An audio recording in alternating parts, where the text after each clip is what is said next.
Fala, meu palestrante! Seja muito bem-vindo. Estamos começando aqui mais um Pod Palco, o palco digital dos nossos palestrantes.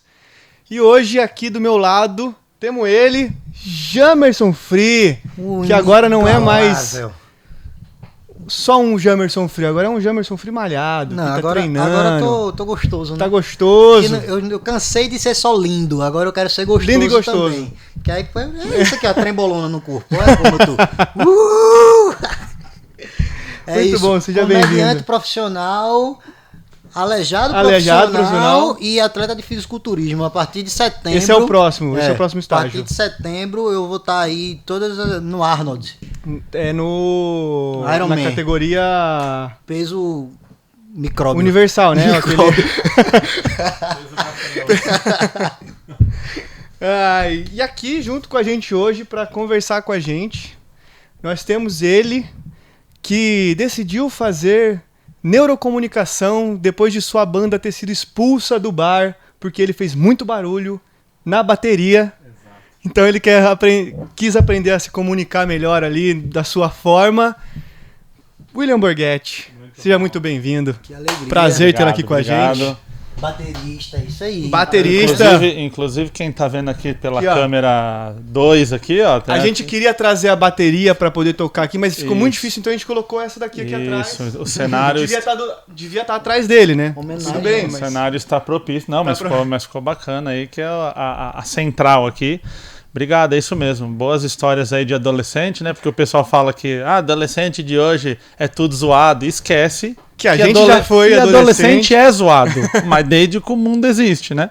Então, sempre foi, né? Exatamente. Hoje a gente só divulga mais. Exato. Só tinha anjo antes e agora que os moleques fazem arte, né? Então, eu falo que eu dou sorte pelo filho que eu tenho, porque na idade dele eu já fazia muito mais arte do que ele faz. Graças a Deus, que ele é um santo perto de mim. Então, eu não sei. Qual a idade? Ele tem 8 anos. 8 anos? Dá uma bateria pra ele pra tu ver. Pra tu ver o anjo. Pra tu ver a paz reinar no ambiente. Então. Aí barulho é outra coisa, né? Barulho faz. Não tem como. Que bom, cara. Que bom, né? Mas é porque justamente essa parte do... Eu era arteiro mesmo. Eu era moleque de subir no telhado, de subir na árvore, de ficar pendurado. Meu irmão soltava a pipa, então eu era a pessoa que subia no telhado pra tirar a pipa dele. Boa. Entendeu? Alguém tem que fazer o trabalho sujo. Só que meu pai não podia me ver em cima do telhado. Aí quando eu ouvia barulho dele chegando, eu saía correndo e pulava de cima do telhado. Puta merda. É isso. Então eu não sei, os meus anjos da guarda agradecem por eu ter crescido. Tá vivo. Já é um bom sinal. Veja que testemunho lindo, né, rapaz? Você olha pra esse menino com cara de menino de prédio. Um menino criado empinando pipa no ventilador. O E aí lá chega da aqui Paulo dizendo fala, assim, eu pulava da menino janela criado de casa. por vó, nunca fez nada. Eu falo, gente, vocês não sabem. Tá vendo de torcida organizada, bagunceira, arruaceiro, um vândalo. Um vândalo. Não, nem tanto. Nem quebrei tantas coisas assim de isso abandonados. No sertão seria um bandoleiro. Mas nunca pichei nada. Nunca pichou? Não. Antes de sobreviver. Só o caderno. O Lampião também nunca pichou. Nunca pichou. Temos aí uma conexão. Só saqueou e outras coisas aí, mas pichar não, menino pichar direito. Mesmo. Direito, menino direito. Se a referência for pichação, Lampião foi um menino de primeira. Foi. Um exemplo a ser seguido. Maravilhoso. Mas antes da gente começar esse papo, que parece que a gente já começou, mas ainda não, nós temos que fazer os agradecimentos aos nossos patrocinadores, que são as pessoas que fazem esse podcast acontecer. Muito bom. Então, queria agradecer aqui o pessoal da Mais Leads Palestras. Você palestrante que precisa multiplicar o seu conteúdo, precisa colocar aí de uma forma que atinja todo o seu público. O pessoal da Mais Leads é especialista nisso. Eles fazem a multiplicação, o agendamento dos posts, ele cuida da sua rede social, todo o gerenciamento da sua rede social. Precisar falar com eles, entra aqui no site maisleadspalestra.com.br, fale com eles para poder gerenciar suas redes. E também o pessoal da Suma Uma, a nossa agência aí que cuida das landing pages dos nossos palestrantes e também da parte de ads. Eles são responsáveis por fazer o ads e a divulgação aí no Google para fazer com que os nossos clientes te encontrem também. Que diga-se de passagem, fazem a minha. Fazem também aí do William. Salve tá aí pra Suma Uma. O pessoal da Suma Uma, muito obrigado aí por fazer isso aqui tudo acontecer e fazer as nossas palestras chegarem, né? Os nossos clientes. encontrar o cliente certo nesse mundão aí da internet. Exatamente, porque é grande, né? E tem muito palestrante. Com certeza. A gente fala aí que tem muito, a gente só na Polo a gente tem aí, o ano passado a gente vendeu 760 palestrantes diferentes. Nossa. Uau. São 2.800 e tantas palestras, dentre elas foram 700 palestrantes diferentes. Então é bastante gente. Para encontrar a gente precisa da Suma Uma para ajudar. Pois é. Também o pessoal da Like 35, que é aí responsável por essas imagens maravilhosas que vocês estão vendo, que produz também os nossos vídeos dos nossos palestrantes. Meu vídeo, inclusive. Seu vídeo, depois a gente coloca para o pessoal assistir aí um pedacinho. Eu não vou contar que todos aqueles elogios que eu recebi por causa dos meus vídeos, que os meus clientes vêm e me elogiam, eles acham que fui eu que fiz. Foi você que fez. Não, foi a Like 35. Fico triste de receber o elogio e ter que repassar. Né? Todo mundo fala, esse cara é gênio, olha esse vídeo, esse vídeo tá incrível. Eu falo, não, Maurição que fez a mágica. O Maurício que faz a mágica mesmo. Ele é muito bom. E também o pessoal da 2T2, que é a dona desse estúdio maravilhoso aqui. Show de bola o nos estúdio. recebe muito bem toda vez, com um cafezinho, almoço. Cafezinho, almoço, água mineral e massagem nas costas. Água sem gás, água com gás, refrigerante que a gente não pode falar. Cadê o refrigerante? Aqui meu amigo, você que não não tá pode falar o nome, não. porque não é nosso patrocinador. O Dolly pode, a gente pode colocar o Dolly aqui. Exatamente. Alô, Dolly, patrocina nós. Dolly é parceiraça. Dolly é parceira, sempre vai ser. A gente nunca fez piada com a Dolly. Meu sonho é ser amiguinho do Dolinho, velho. Esse é o meu grande sonho. A Ana está incumbida de conseguir o contato da Dolly e trazer os dolinhos pra gente colocar nessa mesa. Quero muito dar um abraço no boneco do Dolinho. Quer ir pra Disney? Não. Mas no Dolinho eu quero. Trago o Dolinho e o Xaropinho. Sua missão é essa, velho. Só esses dois que eu quero. Uma boa missão. Uma boa missão. Por favor, Ana, ajude a gente. Mas vamos começar o nosso papo então, entendendo. Eu queria entender esse conceito da questão da neurocomunicação. Explica pra mim um pouco de o que é isso. Eu acho que nunca ninguém deve ter feito essa pergunta pra você, né? Legal, pergunta inédita. Mas explica pra gente o que é a neurocomunicação, pra que serve, por que você decidiu entrar nesse mundo. Legal. Cara, primeiro, obrigado aí pela oportunidade. Eu sempre falo assim, eu já devo ter participado de mais de 110 podcasts. Então a gente tem uma referência boa de qualidade de estúdio, qualidade de equipamento, qualidade de conversa, né? Uhum. Às vezes essa conversa que a gente já tá aqui fluindo, ela demora para acontecer. Então, show de bola aqui o espaço, a conversa, a gente já tá... A ideia é ser leve. Entrando embalado aqui, né? E com um comediante profissional é a primeira vez. Tá vendo aí? Que fique claro. Inédito no Brasil. Então, põe exclusivo na tela aí. Exclusivo! É isso. Cara, por volta de 2015, mais ou menos, eu tinha um incômodo muito grande na minha vida, que era o seguinte. Eu tinha uma empresa de terceirização de serviços de portaria, limpeza, né? E eu tinha gente trabalhando comigo que conhecia muito do que fazia. A mina do RH que sabia a lei da cabeça. Aliás, como é o nome da mina do RH? Luana. Luana, beijo Luana. Fiquei sabendo aí que você me acompanha, obrigado. Queremos ser amigos do RH. Sempre viva o RH. Luana, que é muito citada nos nossos eventos, inclusive, né? A gente fez um evento com o Bruno Romano na Polo, primeiro evento do ano, um happy hour com o Bruno Romano, que é um comediante fazendo comédia e tal. E ela... o RH é sempre citado nesses eventos, né? O comediante sempre lasca o RH. Exatamente, o comediante falando ali do RH, que a importância do RH, não sei o quê, mas cadê o RH? O RH não estava no evento. Boa. Entendeu? O RH não estava e isso aí, claro, virou piada, né? Sim. Óbvio. O RH a piada dele era assim... Esses eventos que nem o RH quer estar, no caso aqui, ele realmente não está, né? Não veio. Ele já não veio mesmo. Mas que ela foi estratégia. Vou defender aqui a minha amiga Luana. A minha amiga Luana, que ela fez o seguinte. Ela falou, eu já sei que eu vou ser zoada pelo comediante. E não vou. Porque o comediante fala assim, cadê o pessoal da produção? A piada é ruim. Agora, cadê o pessoal da RH? E aí ela fica com aquela cara ali e tal. Ela falou, pois eu não vou. Eu vou dar a volta nesse comediante. Ele acha que ele é ligeiro, eu vou girar ele. Foi pior pra ela. Mas eu sempre fui da área do RH, lá da minha empresa e tal, cuidava de treinamento e tudo. E uma coisa que me incomodava sempre era o seguinte. Tinha uma pessoa que sabia muito do conteúdo. E às vezes você ia num cliente e o cliente estava com um problema, falava assim, não, calma aí, cara. Vou trazer uma pessoa aqui, uma mina do RH lá, que ela vai vir aqui, mano, ela vai subir nessa mesa, ela vai dar um show. Porque eu trabalhava do lado, eu tava vendo ela fazer. ela chegava na frente do cliente, mano, e travava. Sumia, né? Travava, não conseguia falar, não conseguia expressar, não conseguia dizer o que o cliente estava precisando. E aí o cliente olhava para mim e falava assim, tipo, essa é a pessoa que é especialista? Que é especialista e que tudo mais. E aí tem uma frase do Reinaldo Polito, né, um grande nome aí da oratória do Brasil, que ele falava assim, profissional que não sabe se comunicar passa por incompetente. Putz. Passa por incompetente. Ele não é, mas ele vende a ideia de que ele é incompetente. Então, a primeira linha que eu comecei a estudar foi o medo de falar em público. Por que uma pessoa que sabe o conteúdo chega na frente de uma autoridade, um cliente, apresentar num evento, num congresso e trava? Uhum. E aí eu fui estudar toda a ideia da neurociência por trás disso, que foi onde eu chamei de neurocomunicação. E como neurocomunicação não é meio óbvio, a comunicação e neurociência, juntei, falei, esse nome já deve existir. E aí comecei a pesquisar e não via nada.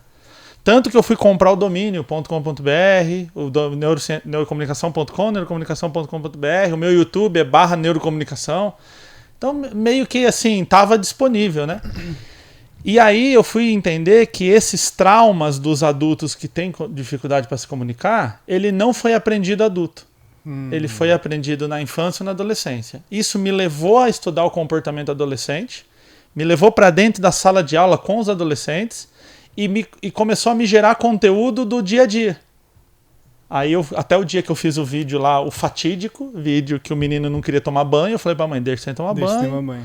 E aí ficou lá 3 dias sem tomar banho, chegou na escola, a galera zoando ele, esse vídeo explodiu e foi o que começou a levar para televisão, para grandes podcasts e tal. Então tudo partiu dessa linha do tempo, de ter se inserido na vida adolescente. Então a ideia de que quando você fala, o teu cérebro está tendo vários processos, quando você ouve, o seu cérebro está tendo vários processos, e quando você fala com você. Porque dependendo do que eu falo para mim, eu mudo de comportamento. É, o que a gente chama de esquizofrenia, né? Porque quando você conversa sozinho, é verdade. Bem mais conhecido. Quando você externa essa conversa, né? Então, assim, por exemplo, eu fui chamado para vir no Pó de Palco. Se eu penso assim, cara, eu vou lá, vários palestrantes bons, Takei, passou vou na mesma cadeira do Takei, mano. Takei, aliás, um salve aí, o Takei que me trouxe pra esse mundo. Universo de palestras. Então, assim, cara, eu vou lá e se eu falar uma besteira? Nossa, e se eu errar e tudo? Eu entro aqui com um comportamento. Sim. Agora, se eu penso assim, mano, que oportunidade, nossa, o Pó de Palco. Eu tava com um podcast marcado pra hoje, nesse horário. Falei, nossa, eu vou lá no Pó de Palco, remarquei o outro podcast, troquei ideia com o outro cara, falei, tô com oportunidade. Então, eu chego aqui pronto, falando, cara, eu vou lá. Então, entender como neuro e comunicação se conversam, principalmente na formação de um ser humano, é o que tem me levado aí a fazer esse conteúdo. Isso seria que você acabou de comentar, né? De a forma que eu converso comigo, seria mais ou menos isso. Exato. De tipo, se eu conversar de uma maneira no meu pensamento, seria o pensamento que seria essa conversa. De você como o Jamerson brincou, não é falar, tipo, eu vou falando... não, eu vou lá, não sei o que, falando em voz alta. Mas é o começou pensamento... a ver coisa fora, procure um médico. O nosso especialista já alertou, procure um médico. Procure um médico. Mas é de você falar assim, por exemplo, ninguém vai vir num podcast como esse aqui e vai falar e não tem nenhum nível de ansiedade. Sim. É normal. Eu vou me expressar, eu vou num lugar que só vem cobrão falar, entendeu? Eu vou chegar lá e vou trocar uma ideia, vou expressar e tal. Agora... Se eu penso, eu vou lá, eu vou fazer o meu melhor, eu tenho certeza que o meu conteúdo vai contribuir e tudo mais, é um comportamento que eu tenho na hora que eu tô aqui. Agora, se eu tô assim, mano, será que tá todo mundo me vendo? Pô, o pessoal tá assistindo, cara. E se acontecer alguma coisa? E se eu falar uma besteira? Eu me fecho, dou pequenas respostas, inclusive pro host do podcast, é o pior entrevistado, aquele que você fala. Você gosta da palestra? Gosto. Sim. Sim, não. E aí ele te arrebenta, né? É tipo bêbado na plateia de humor, né? O Whindersson Nunes na primeira entrevista dele. Então. É tipo mulher no Tinder, né? Você fala, oi. Oi. Você vem ser pra aqui? Sim. Não. Aí e você some. Aí você fala, peraí, deixa eu voltar, deixa eu começar de novo. Vamos recomeçar. É isso. E é muito legal, né, de ter um comediante aqui, porque assim, por que uma pessoa é engraçada? Por que uma pessoa só... Porque, cara, é muito mais fácil você fazer chorar do que fazer rir. Sim. É verdade. Você subiu num palco, contou a história de uma criança doente que faleceu, pronto, chorou. Você tocou no ponto certo. Fazer rir é embaçado. E aí a velha pergunta, por que uma pessoa ri de uma piada? Por que um comediante ele é engraçado? Uma das coisas que a comédia faz que é maravilhosa, que é o tal do punchline, né? É aquela quebra do padrão. Então a história tá indo pra cá e daqui a pouco você vem e arrasta a pessoa que tá te assistindo. Tem áreas do nosso cérebro que detectam quebra de padrão. Elas são feitas para isso. Então eu tô sentado nesse podcast aqui esperando que vocês vão me ouvir, que a gente vai trocar ideia e tal. Sei lá, entra um cavalo ali. É impossível a gente não levar a nossa atenção para lá. Sim. E o que a comédia faz? Ela fica quebrando o teu padrão várias vezes. Tanto que é muito comum você ouvir feedback de plateias de comédia dizerem assim, pô, eu tô 1 hora aqui e não percebi o tempo passar. Porque você vai e quebra, e quebra, e quebra. Você termina sendo conduzido para um lugar e no final não é esse lugar que ele quer que você esteja. Ele traz de volta para um outro lugar. Ele te induz a pensar alguma coisa e ele fala uma coisa completamente absurda, diferente daquilo que você já estava imaginando. Essa quebra de expectativa mesmo. É o esquizofrenia. Se lançou num papo. A gente tá vendo que tem muita conexão com a esquizofrenia, tudo que a gente tá falando. Se a gente ficar em silêncio aqui só se olhando, a conversa tá acontecendo, gente. A gente só tá falando mesmo para se comunicar com o restante do pessoal. Só pra vocês poderem ouvir, senão... Exatamente. E aí tem aquela frase muito boa do Ariano Suassuna, né? Que história ruim de passar é boa de contar. É verdade. E história boa de você chega, pessoal, fui pra praia, desci e tal, cheguei lá, nadei, entrei no carro, vim pra casa e tá bom. Puta história ruim. Ruim pra caralho. Agora, furou pneu, chegou lá, tubarão e aquela coisa. Você vem do Recife, né? De Recife. O tubarão morde pra caramba. Tubarão morde na areia lá, mano. Tem um ou outro lá, mas... Um outro todo dia. Tem um ou outro assim, mas é colega. Ele só morde mesmo os otários, assim, os turistas quando vão lá. Aí ele vai, arranca, né? Eu vou alisar, Baby Shark, tudo. Quando ele morde, você já sabe, é o vacilão do turista. Turista. Fazendo graça. A rapaziada de lá não morde, só morde turista. Ele só conhece, morde turista. Teve um ataque de tubarão recentemente lá, não em Boa Viagem, mas teve no arquipélago, né? Lá em Fernando de Noronha. E aí é um lugar onde o ecossistema ele é totalmente equilibrado e as pessoas vão lá para nadar com o tubarão, inclusive. E aí uma turista foi lá, o tubarão arrancou o braço dela, foi uma loucura assim, o turismo da ilha caiu pra caramba. E aí o chefe do corpo de bombeiros foi lá na televisão dar uma entrevista para acalmar os ânimos e disse assim, gente... isso que aconteceu foi um caso atípico, isolado. Vocês podem vir pra ilha, podem nadar com o tubarão aqui, que aqui o tubarão não ataca não. A gente já resolveu o problema, que a gente identificou que esse tubarão não é daqui. Alguém trouxe na mala esse tubarão? Não é daqui. Esse tubarão é de Boa Viagem, ele tava de rolê, não entendeu. Pronto, trágico, triste o fim. É isso. Mas descobriram que ele não era dali não. Pegaram o tubarão, capturaram. Como que você tava chamando ele? Que é o cara do sertão lá? Bandoleiro. Bandoleiro. Era um bandoleiro. Era um bandoleiro solitário, né? Que ele não andava de banda, ele andava sozinho. Mas aí pegaram o tubarão, colocaram no saco. Quem foi que mordeu? Cadê o baiano? Não vai entregar não, me dá um canudo. Ele se pela de canudo. A tartaruga entregou logo com medo. Já era. Foi aquele ali, ó, de Boa Viagem, aquele rapaz ali, ó, pronto. Aí. Pra essa mulher não foi uma boa viagem. Não, devolveram já. Mas quando a gente fala dessa questão, você falou, né, eu fui entender que o problema do medo da pessoa falar em público era causado na adolescência, na infância, tudo mais. O que normalmente causa esse medo no adolescente, na criança? Cara... no adulto, no caso, né? Lá atrás. Primeiro a gente tem que entender o seguinte. A gente não nasce com esse tipo de medo. Sim. Os medos que vêm de fábrica... Por exemplo, se você pegou um bebê recém-nascido, assim, e ameaçou ele pro chão, assim... Fez um movimento, ele assusta. Ele já sabe de fábrica que aquilo ali é uma coisa perigosa. Ele tem noção de gravidade. Tem uma série na Netflix que chama Bebês em Foco. E aí eles pegam um bonequinho, vou pegar sua garrafa aqui emprestada, eles colocam um bonequinho assim pra uma criança de 6 meses. E o bonequinho brinca. Que é o bonequinho. Daqui a pouco a menina pega e faz assim com o bonequinho. Como se ele estivesse voando. A criança olha aquilo e começa a estranhar. Ela já tem uma noção de base, de gravidade, de estar em cima de alguma coisa. O bonequinho que está longe da base já é estranho.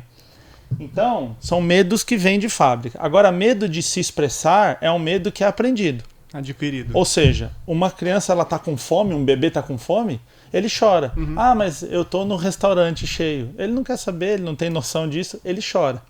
Só que aí a gente vai aprendendo o quê? Que você, quando você fica quietinho, você é elogiado. Então, se você não chora, você é um bom menino, boa menina, né? A criança que fala muito, os pais falam, fica falando besteira, só fica falando fora de hora, fala coisa indevida na frente das visitas e tal. E o dia que ela fica quieta, ela é elogiada, ela é evidenciada. Fala, então quer dizer que eu tenho que ficar quieto. Ficar quieto é melhor socialmente. O adolescente que às vezes, por exemplo, levanta a mão na sala de aula, vai fazer uma pergunta, um comentário, a galera zoa. Zoa. Aí um dia ela fala assim, e se eu ficar quieto? E se eu me retrair aqui e ficar de boa? Aí ninguém zoa, ela começa a fazer essa associação. E o cérebro da criança e do adolescente, ele generaliza muito. Então assim, se deu certo uma vez, vai dar certo sempre. Se deu errado uma vez, vai dar errado sempre. Exatamente. Então assim, eu nunca peguei casos, né, não vou dizer que não exista, porque eu nunca ter visto e não existir são coisas diferentes, mas eu nunca peguei nenhum caso de uma pessoa que foi uma criança comunicativa, um adolescente comunicativo e travou aos 30, aos 40. Nunca vi. Depois. Nunca vi. Sempre você conhece alguém que tem problema para se comunicar adulto e você começa a voltar na história, começa a perguntar, começa num processo ali de buscar aquela informação e você pega assim, Dona Marta da 2ª série me jogou lá na frente, me fez apresentar um trabalho, minha mãe chamava eu de burro, meu pai falava que eu falava muito. Então pessoas que têm algum nível de autoridade com essa criança, a criança trava e quanto mais ela repete esse comportamento de não falar, ela alimenta aquele medo. E ela vai crescendo e vai alimentando aquele medo até a fase adulta, né? Que daí chega no adulto, ele já não faz mais porque vários bloqueios e já nem criados. tá mais naquela linha de consciência, né? Já foi para um lugar assim, e aí, por exemplo, nós que trabalhamos no mundo de palestras, a gente sabe que tem muita gente dentro da empresa que conhece muito, mas botou lá na frente para falar, cara, é uma tragédia. Total. É uma tragédia. Então, por exemplo, para ser um bom palestrante, não basta só o conhecimento. O conhecimento é uma perna dessa construção, né?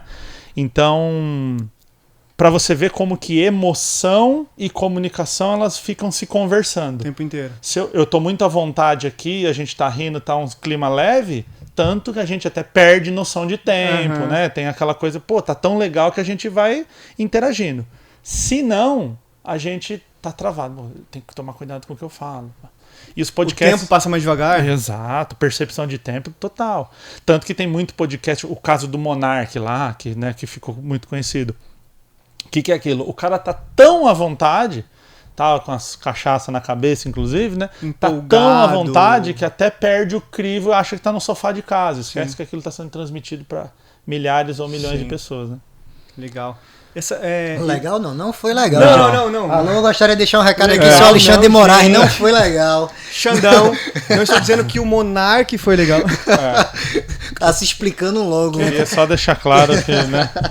Nem legal de bom, nem legal de lei. Foi tudo ruim. CCDeu, menino CCDeu. Menino CCDeu. Tem ligação também em relação a essa questão do bloqueio com a questão da timidez? A pessoa se torna tímido por conta disso? Total. Eu estou trazendo mais pro pessoal mesmo. Porque... Não, mas tem toda a ligação, por quê? O que é a timidez? A timidez, ela é uma projeção de um negócio que vai dar errado, então eu me retraio. Então, vamos lá, eu tenho que apresentar um trabalho na escola. Aí eu falo, deixa eu projetar na minha cabeça como é que vai ser. Aí lá na frente, estão rindo de mim, estão me ridicularizando, a menininha que eu gosto lá vai estar lá assistindo, vai queimar meu filme. Hoje em dia, galera filmando, imagina alguém colocar na internet todo gaguejando lá e tal. Projetei, isso não existe. Eu projetei a ideia. Quando eu volto, meu cérebro fala, mano, não vai nesse lugar não, que é zoado. É perigoso. Aí você volta e se retrai. Aí nós chamamos isso de timidez. Do tipo, não, melhor não quero. Tipo, eu preciso achar uma forma de escapar daquilo ali. Que a neurociência, inclusive, chama de esquiva. Igual do boxe, né? Aquela esquiva. Então, a timidez nada mais é do que ter a projeção. Ou seja, no final das contas, a timidez é um efeito. Por que a pessoa está tendo timidez? Aí, se ela entender que aquilo não é um lugar perigoso, se aquilo... E é muito louco que quando você conversa com pessoas que são muito tímidas ou que tem muito problema de falar em público, você fala assim, o que vai acontecer? Alguém pode me agredir. Eu falo, mas você já foi agredido? Você já viu alguém ser agredido? Você já viu isso acontecer alguma vez? Não, mas a cabeça da pessoa cria para proteger, no sentido da proteção. Né? E o que eu estava falando do comediante. O comediante ele ainda tem um nível muito mais difícil. Eu, por exemplo, eu sou o Zé Gracinha na palestra. Eu gosto de fazer umas piadas lá. O que é da hora? Se eu entro com uma piada ruim, eu não tô lá para contar piada. Então passa. Bem. Agora o cara subir no palco. Ainda você se zoa e tá tudo certo. Isso. Essa piada lá em Mauá funciona. E ainda bem que eu sou palestrante, não comediante. Exatamente. Agora o cara que sobe no palco com o intuito de fazer as pessoas rirem, e muitas vezes num ambiente que os caras estão comendo, batendo prato, chapado, enchendo o saco, né? É muito mais difícil. Então, pro cara subir num palco e fazer comédia, ele tem que ter um trabalho com ele, a conversa com ele tem que ser muito assim do tipo, eu vou entender melhor, eu vou fazer, vai ser legal, vai chegar a hora que eu vou conseguir pegar um ponto ali pra... Acredito que... Uma pessoa assim no dia a dia, porque o comediante ele se prepara, ele tem um roteiro, ele estuda sobre aquilo ali, ele sabe do que ele vai falar, como ele vai abordar, ele sabe o que vai acontecer quando ele subir no palco, qual é a primeira piada. Mas no dia a dia a gente fala sobre timidez, né? O camarada tímido é um traço de personalidade que ele desenvolveu e ele se transformou em uma pessoa tímida. Existe alguma técnica que essa pessoa possa aplicar no dia a dia para ela poder se soltar mais e ganhando autoconfiança? Eu acho que está muito relacionado à percepção dela como pessoa, né? Não se sente seguro, não se sente confiante, por isso é tímido, mas existe alguma técnica ao que essa pessoa possa utilizar? Porque aí, Bruno, você vai ser outra pessoa, meu amigo. Você é muito tímido. Eu sou pra caramba. A gente sabe que você é muito tímido. Você olha pra você é a cara da timidez. Eu sou tímido pra caramba. Não tinha, de subir no telhado não tinha timidez. Não tinha. Mas... Não. Ele é tímido sendo Bruno, tímido, mas sendo a Shakira em cima do aí palco, tá não. Coisa. Aí ele se solta. Tá aí vendo? ele se solta. Aí não sou eu, é a Shakira. E esse é um bom exemplo. É um personagem, né? Às vezes a pessoa criar um personagem é uma ferramenta, né? E é muito legal que você ouve... Cara, uma vez eu vi uma entrevista do Lima Duarte. Irmão, o Lima Duarte tá no topo do topo da dramaturgia. O Lima Duarte falou, cara, eu sou um cara tímido. Eu chego num lugar, a galera quer tirar foto, eu fico meio tímido. Né? Ou seja, ali, quando ele vai atuar, ele pega esse personagem ali e bota pra funcionar. Então na cabeça do cara tem uma divisão. Pessoa física... Muda a chave. Mas a pergunta que o Jamerson fez sobre a técnica, né? Tem uma técnica que é muito eficaz, que chama dessensibilização. Ou seja, tirar a sensibilidade. Isso serve para quase todos os tipos de trauma, você consegue trabalhar isso. Então, por exemplo, a pessoa tem medo de elevador. Você não vai enfiar a pessoa dentro do elevador, trancar ela lá e apertar o 45º andar para ela ficar bastante tempo lá dentro. Como que funciona? Você fala para a pessoa, aperta o botão e volta. E sai. E não entra no elevador. Porque só o fato de ir até o botão e apertar, já começa a sudorese, o batimento cardíaco e tal. Então você faz e solta. Tá? Um dia apertar o botão já não vai mais acionar esse sistema. Aí você bota um pé dentro do elevador e sai. Daqui a pouco você anda um andar. Então você vai construindo essa questão. Na questão da timidez, eu sempre oriento assim. Perguntar a hora para uma pessoa na rua. Perguntar onde é uma rua, uma coisa muito rápida, pequena, com pouco nível de chance de dar errado, né? O que poderia dar errado eu perguntar um... Pode muitas coisas dar errado. Nossa, minha cabeça ela vai... A cabeça do comediante. O camarada morrendo de medo, se pelando de perguntar a hora, e tem um grupo de pessoas, tem um monte de gente. Ele, não, vou perguntar para aquela pessoa que tá ali sozinha. Ali. Aí vai lá e que horas são? A pessoa é muda. Pronto. Nunca mais a pessoa pergunta a hora na vida, meu amigo. Ele perde até o rumo de casa. Aí a gente vai criar um novo conceito na neurociência chamado sensibilização. Não é a dessensibilização. finalização. Agora a gente vai botar trauma no cara. Nossa, meu, muita coisa pode dar errado. Muita coisa, muita coisa. Mas não leve por esse lado, pelo amor de Deus. Mas vai tentando, vai tentando. Mas a ideia é ir Começa fazendo... no espelho, pergunta que oração no espelho. Que oração? Você cara, responde pra você mesmo. Você mesmo, é uma boa. Aí a gente diminui a chance. Diminui a chance de... O cara nervosismo, o cara, boa tarde, são as são. Horas que são... Boa noite. Isso aí. Vocês lembram de um caso de um cara que foi entrevistar um jogador na saída? Ficou muito famoso esse vídeo, E ele não cara. conseguia Ele formular uma frase, não foi?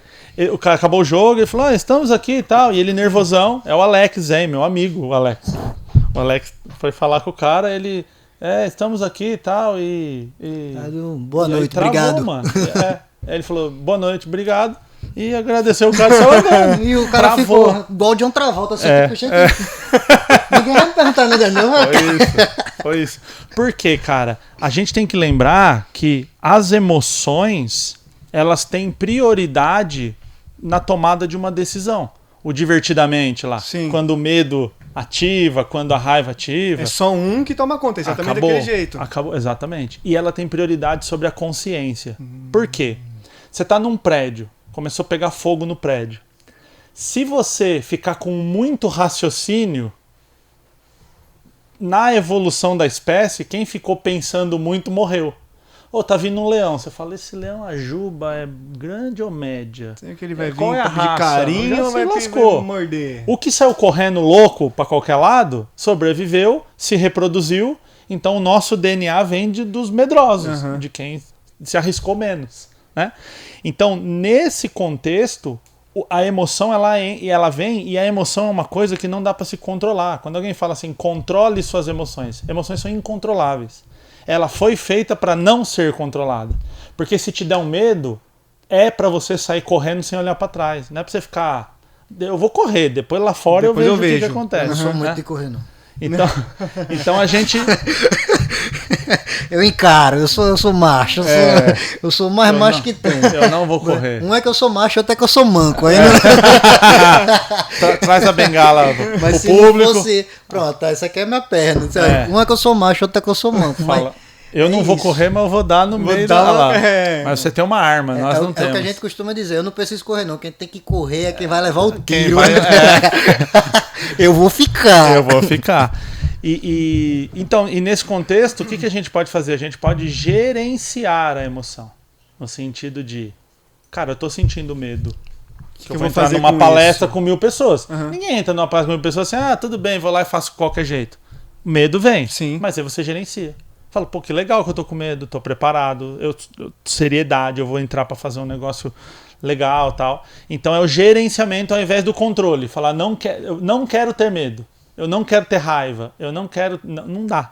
É simplesmente não tem incontrolável. Como. Inclusive essa questão do palestrante, até o palestrante que já está acostumado a fazer palestra, eu sempre comento, se um dia você for subir no palco e você não sentir um frio na barriga, não suba no palco e vá embora para casa e não trabalhe mais com isso, porque acabou todo o seu tesão, o seu prazer, tudo aquilo que a gente entrega no palco acabou.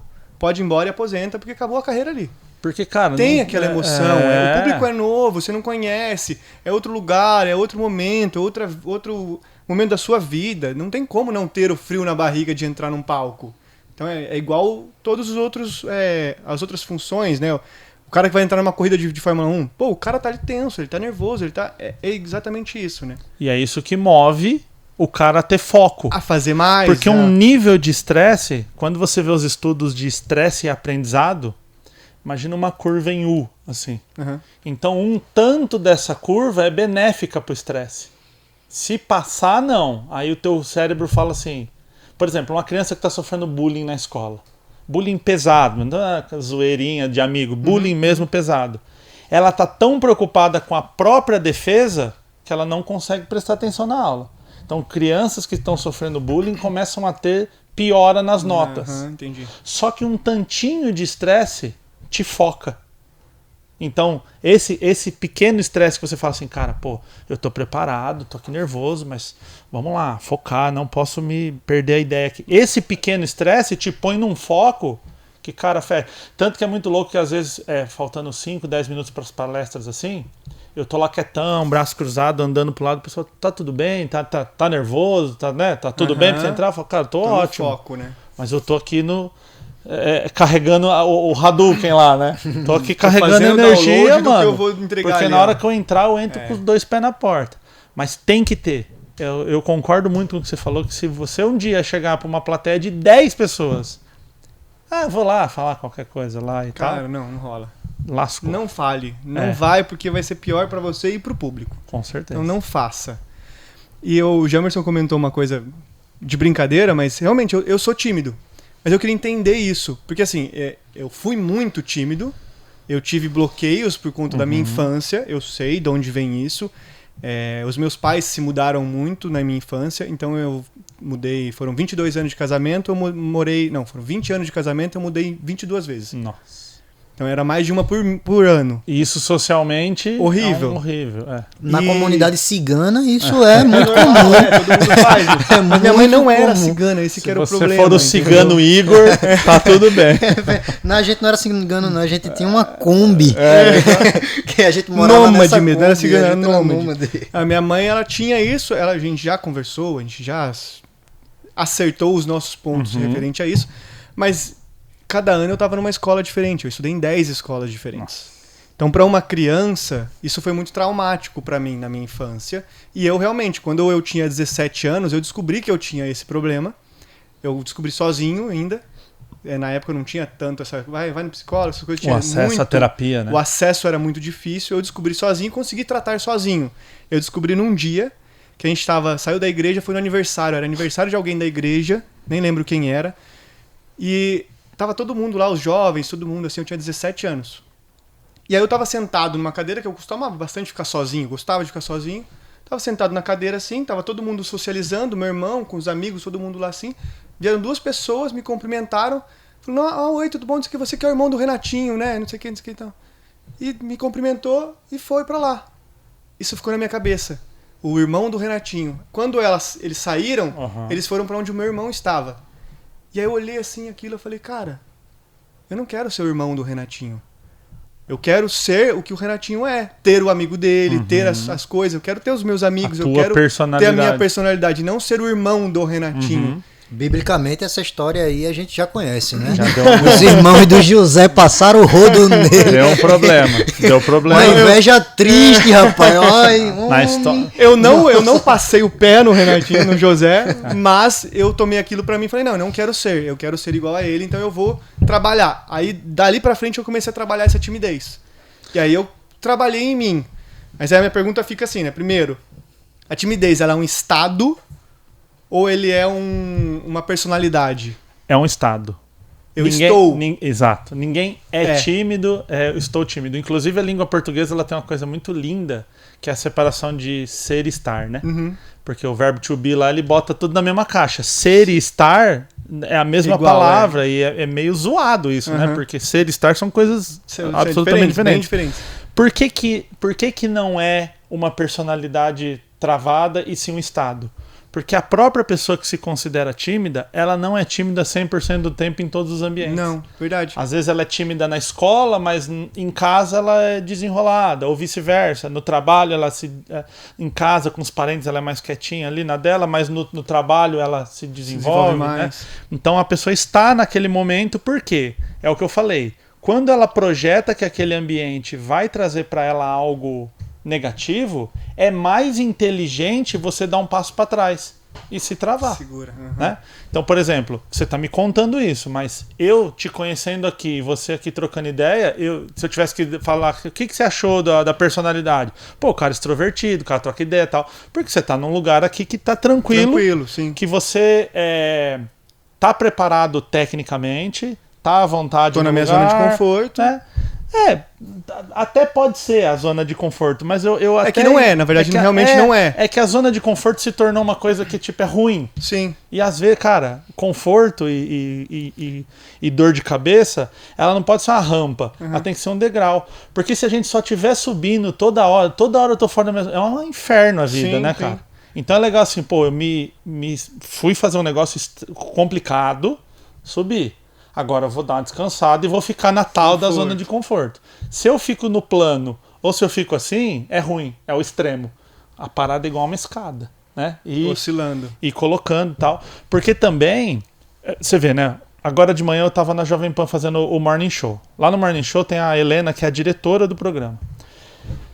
Eu, como já falei, eu já fiz muitos podcasts.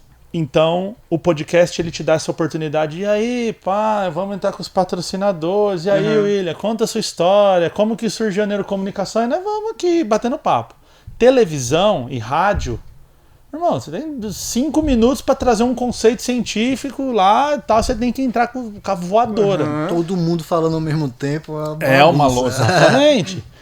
Primeira vez que eu fui no Morning Show, cara, entrei lá, tal, estamos aqui com o William Borghetti e tal, e eu, legal, obrigado pela oportunidade, pô, que legal tá aqui, vamos debater o adolescente, acabou, obrigado, valeu e tal. Vamos pro próximo bloco, e aí eu falei, tal. Aí tipo assim, cara, não deu... O cara no programa querendo desenvolver uma linha de raciocínio. Exato. O xaropinho, rapaz! Já era. Exatamente. Ratinho! Exatamente. Vai pro teste de DNA, né? Então, assim... Aí a Helena, que é a diretora do Morning, ela, na hora que eu saí, ela me chamou e ela me deu um feedback. Ela falou assim, cara, eu te acompanho na rede social. Eu sei que você entra com o pé na porta. Eu já vi você falando nos podcasts. Só que é o seguinte, aqui não dá tempo de você... desenvolver. Tá ligado? Não, ela falou, você tem que entrar rachando. Aí ela falou, eu vou te trazer amanhã de novo no programa. Me levou no dia seguinte. Cara, e aí eu entrei e o cara já assim, e aí, Will, o que você pensa do assunto? Ah, é o seguinte, isso, aquilo, tem esse exemplo, tem isso e tal. Aí a hora que eu saí, ela falou, mano, agora sim. Agora você acertou. Por que eu tô dando esse exemplo? Se ali eu vou muito mal e, por exemplo, ela não me dá uma outra chance, eu posso criar uma história assim, putz, cara, TV e rádio não é pra mim. Não é pra mim. Eu sou bom no podcast. Aí tem uma oportunidade de ir num grande canal, você fica...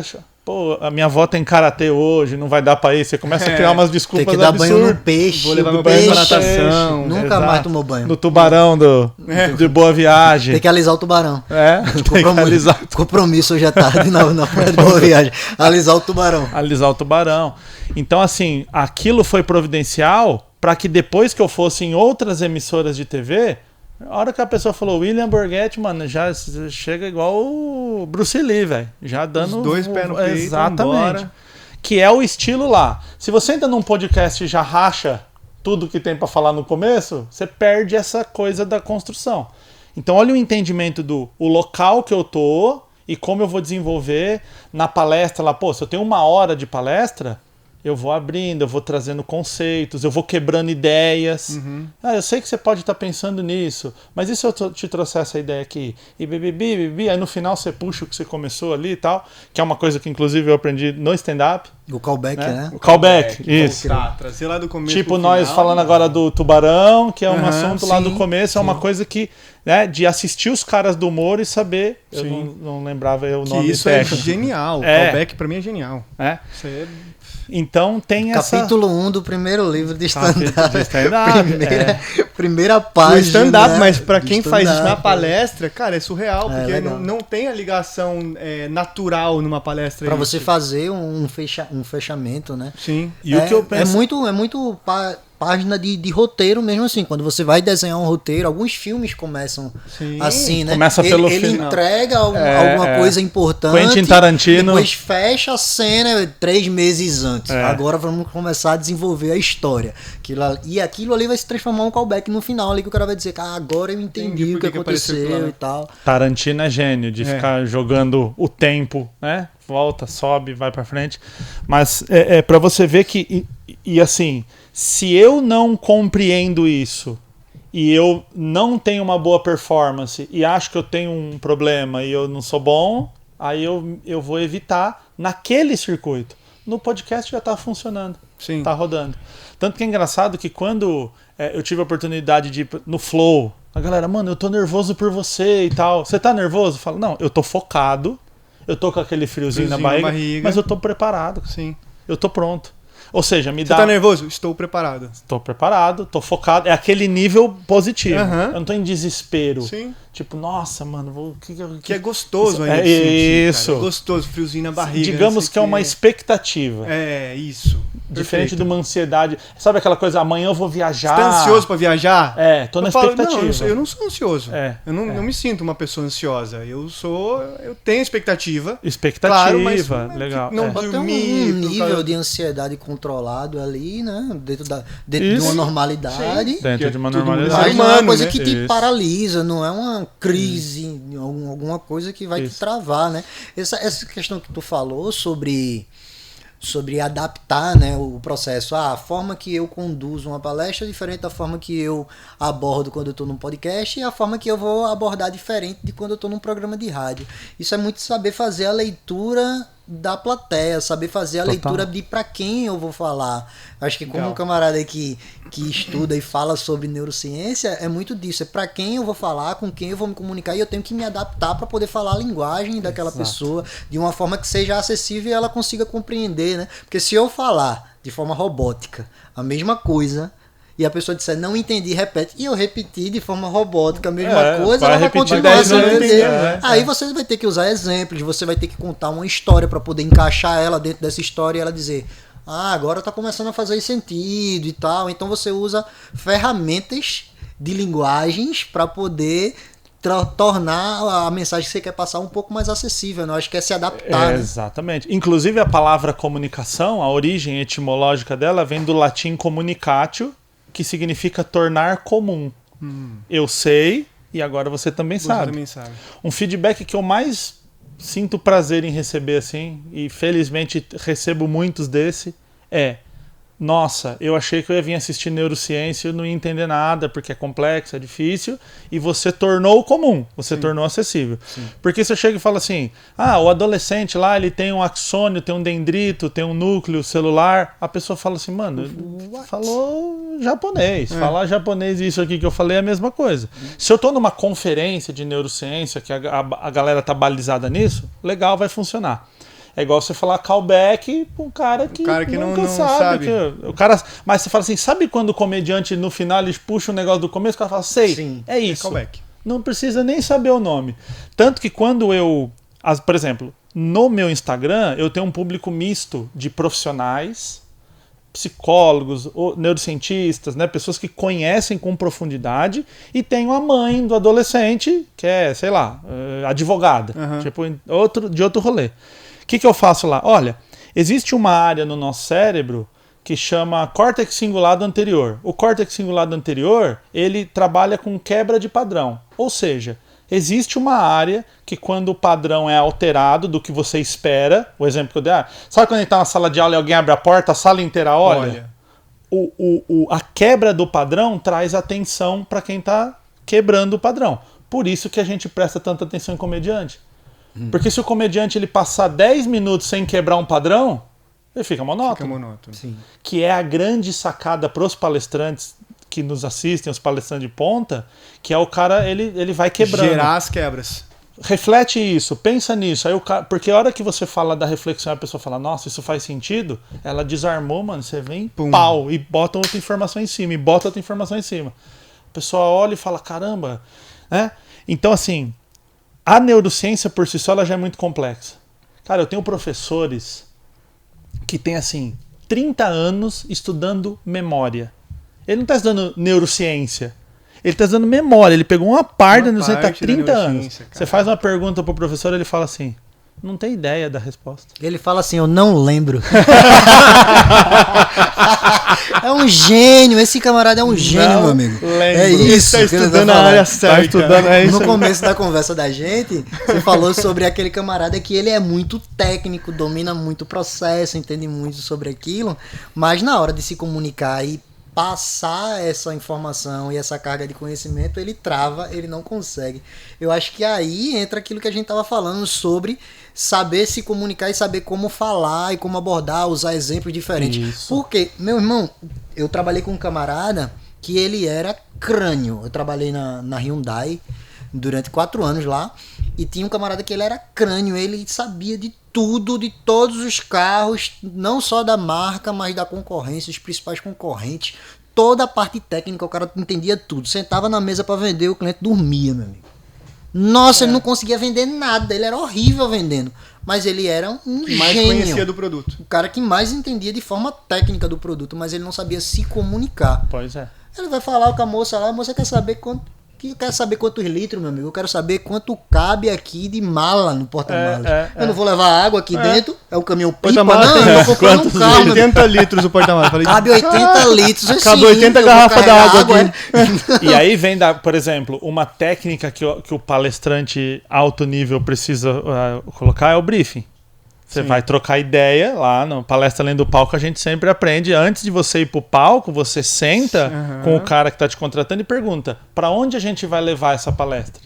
Então, o exemplo do carro. Se você faz um briefing com o cliente, você sabe que ele é um cliente que tem 3 filhos, esse cara está preocupado com porta-mala, esse cara está preocupado com espaço. Você falar que o cilindro tem alumínio da Tanzânia, ele fala, irmão, cabe mala e cabe cadeirinha? É o que eu preciso. Sistema o cara é solteiro. Admissão de válvulas variáveis, no escapamento e na admissão e o camarada. A tal da rebimboca da parafuseta. Sim, Agora, pô, um cara novão, solteiro, tal. Pô, esse carro aqui, olha o ronco do motor, olha. Porque são coisas que mexem com aquele público. Então, quanto mais personalizado a gente consegue trazer, melhor. Eu dou muita palestra para professor. O professor é um público que assiste muito a minha palestra. E eu sou filho de uma professora da escola pública.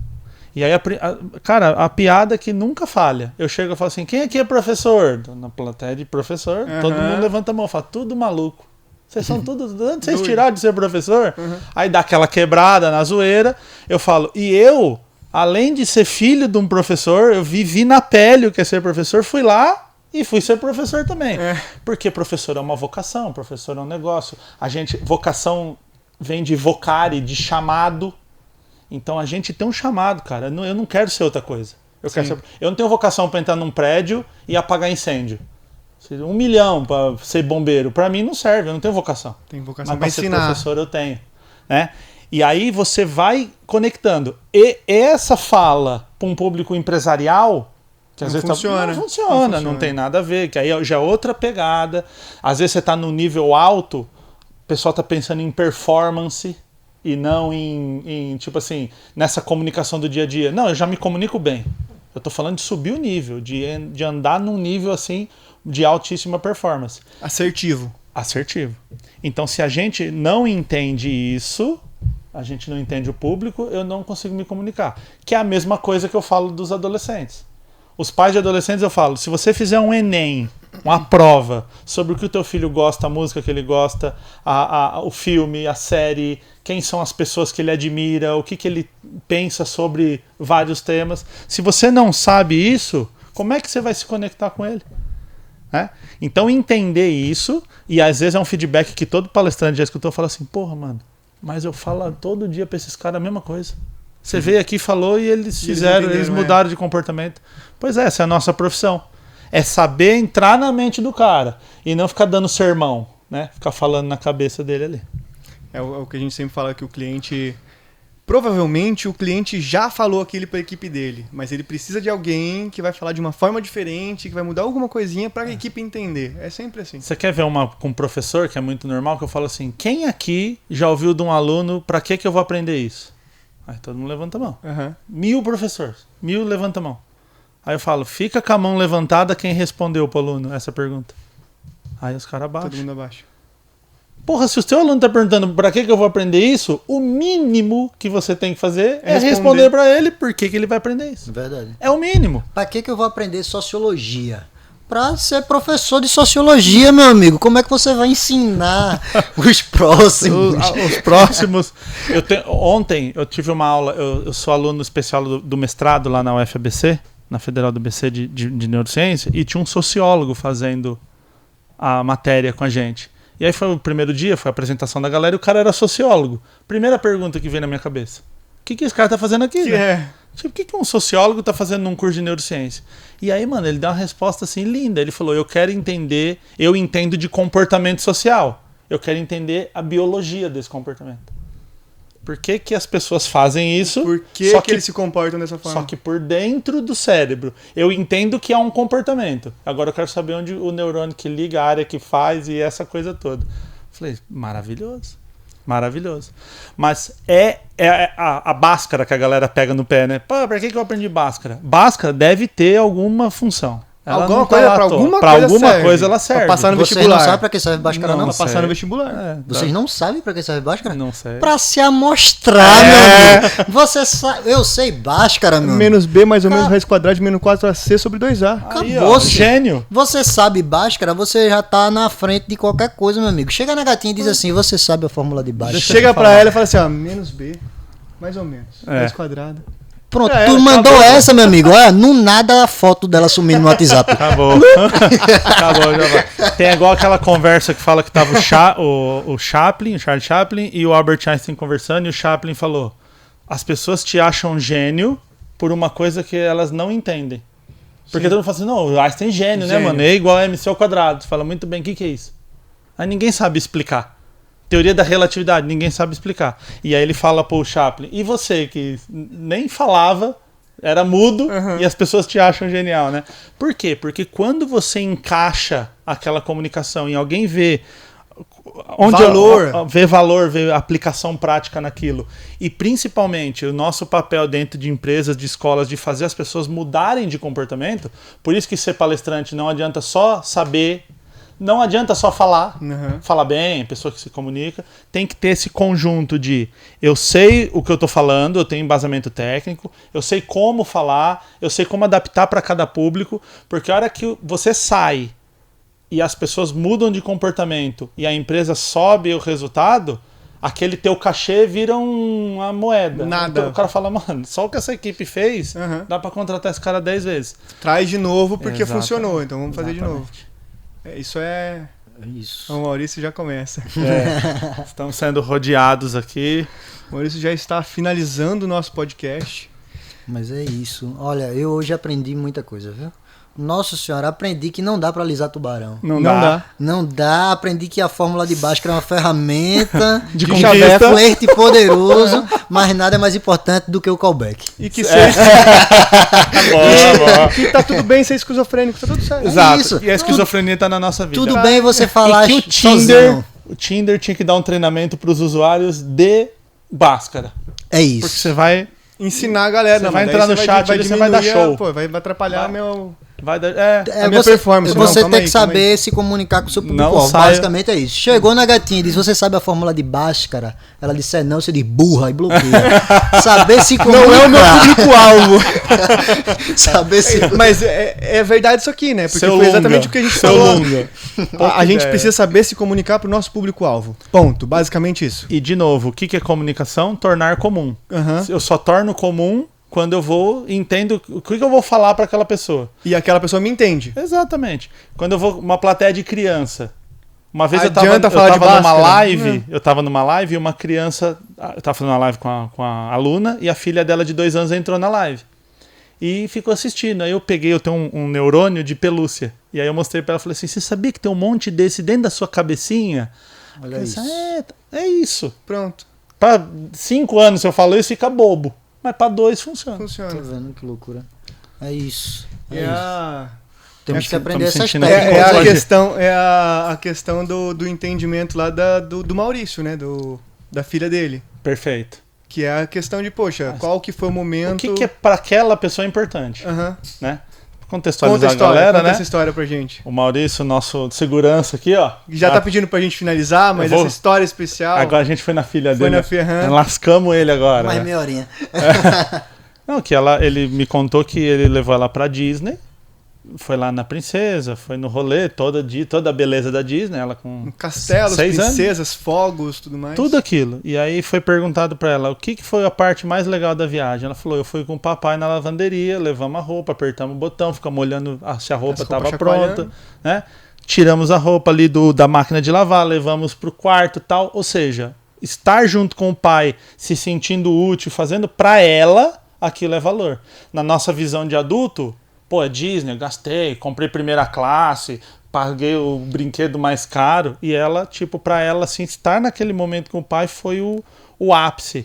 Se eu não entendo isso, eu não me comunico com esse público. Que no caso é uma criança de Uma 6 criança. anos. Pode ser o nosso cliente, pode ser o nosso cliente que vai falar com o cliente dele. Eu sempre levo para as empresas, eu sou muito conhecido por falar sobre adolescentes, às vezes a empresa fala, mas por que eu vou trazer um cara que entende adolescente numa empresa que trabalha adulto? Eu falo, como que é o comportamento do seu cliente? Ninguém me escuta, ninguém me dá atenção, eu falo aqui, eu tô com um problema, eu queria resolver. O que o adolescente fala? Ninguém me escuta, ninguém me entende. Por quê? O cliente é uma criança, um adolescente que cresceu e ele ainda ele é mimado, ele quer atenção, ele quer tudo aquilo. Quando você dá isso a ele, você vende mais, você, né, muda. Então, essa é a nossa visão. Terminei na hora, lá, 60 cravado, para não chamar eu de atrasado. Foi mais ou menos, a gente não tinha essa visão, mas foi mais ou menos por isso que a gente mudou o nosso esquema dentro da Polo para poder trabalhar de forma específica para todo mundo. Hoje os nossos squads são especialistas, né? Então tem um squad que é focado no Sebrae, que vai conversar a língua do Sebrae. Tem um squad que é focado no corporativo, que vai conversar a língua do corporativo. Perfeito. Um outro que vai falar com o institucional. A gente separou. Porque justamente para poder conseguir falar a língua de todos eles. É a metralhadora jogando para todo lado, que inclusive lá no Palestra Além do Palco é uma coisa que mudou a minha concepção, de olhar e falar assim, cara, não adianta eu querer atender todo mundo. Não. É pegar o segmento, abre mão, tá tudo certo. Tudo. Porque você abre mão, mas quando você fecha o feixe ali, né? Aquilo ali é muito assertivo. Sim. Bate com muita força. É isso aí. Bom... Agora o Maurício já tá ali encerrando, mandando mensagem já até, ó. Encerra, finish. Bom, gente, muito obrigado pela participação de vocês. Mesmo prazer ter você aqui com a gente. Esse papo muito legal. Poder falar até um pouco sobre essa parte da minha timidez, que quem assiste o podcast fala, caraca, você fala tão bem, você devia ser palestrante. Eu falei, então... Travei. Mas deveria mesmo. Eu faço também, mas eu tenho esse bloqueio, eu sinto, tudo isso aí eu sinto pra caramba pra fazer, mas foi um trabalho feito internamente, né? E é uma balança, porque quando você vai fazendo várias palestras e vai funcionando, e vai vendo que aquilo ali também tem muita noia que não existe e tal, você vai equalizando essa balança aqui, né? E o podcast também, né? No começo eu tava mais travado, agora eu tô mais solto. Já bato de frente com o Maurício. Não, espera.